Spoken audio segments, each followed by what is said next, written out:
Welcome once again students. आज की class में हम माइक्रो टीचिंग अर्थात सूक्ष्म शिक्षण के विभिन्न कौशलों में से एक नए कौशल का अध्ययन करने वाले हैं, जिसका नाम उद्दीपन परिवर्तन कौशल है। अंग्रेजी में इसे स्टिमुलस वेरिएशन स्किल कहा जाता है। It is also one of the most important skill in B.Ed course. Through this skill teacher can take attention their students towards teaching और क्लासरूम।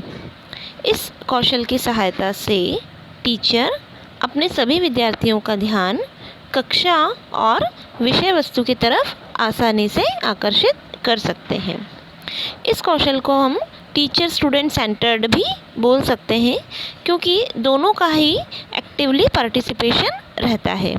तो इस तरह से स्किल को यूज़ करके टीचर अपनी क्लास में मोनोटोनी या एक रस्ता को दूर कर सकता है। इस कौशल को यूज़ करने के लिए टीचर को अपनी टीचिंग में कम्युनिकेशन विद बॉडी लैंग्वेज का यूज़ करना पड़ता है। अब यहाँ पर कम्युनिकेशन विद बॉडी लैंग्वेज इसलिए कहा गया है कि जब भी हम किसी से कॉन्वर्सेशन करते हैं या फेस टू फेस जब हमारा टीचिंग लर्निंग प्रोसेस होता है, तो वहाँ पर टीचर अपने हाव भाव से अपने एक्सप्रेशन का यूज़ करते हुए टीचिंग करता है। तो उसमें स्टूडेंट्स जो है वो एक्सप्लेनेशन के साथ में टीचर के बॉडी लैंग्वेज से भी विषय वस्तु को समझने का प्रयास करते हैं। तो कुल मिलाकर इस स्किल का उद्देश्य टीचर अपनी टीचिंग को इंटरेस्टिंग और इफ़ेक्टिव बनाने की कोशिश करता है। इस कौशल या स्किल को यूज़ करने के लिए टीचर को कुछ एक्टिविटीज़ की सहायता लेनी पड़ती है, जिसे हम कंपोनेंट्स या घटक के रूप में आज इस क्लास में सीखने वाले हैं। तो सबसे पहले हमें देखना होगा कि इस कौशल में टोटल कितने कंपोनेंट्स हैं। आप नेक्स्ट स्लाइड पर देख सकते हैं।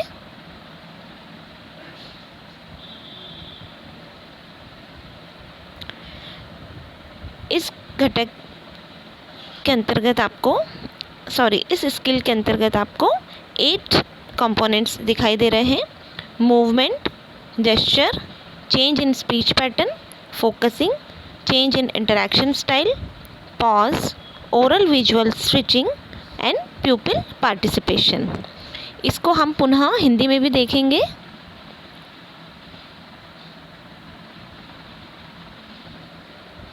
यहाँ आप देख सकते हैं सारे घटकों के नाम हिंदी में दिए हुए हैं।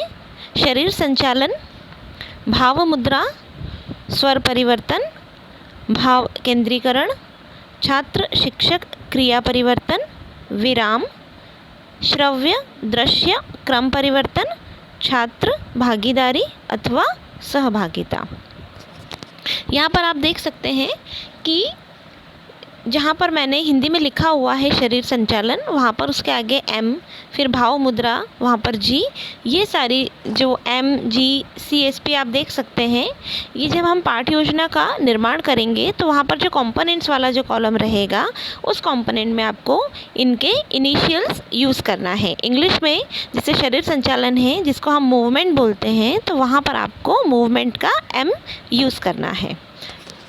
तो इस तरह से इस वीडियो में हमने देखा कि उद्दीपन परिवर्तन कौशल क्या होता है, इसके कितने घटक हैं।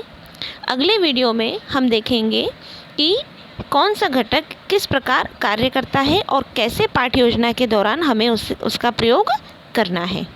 Thank you.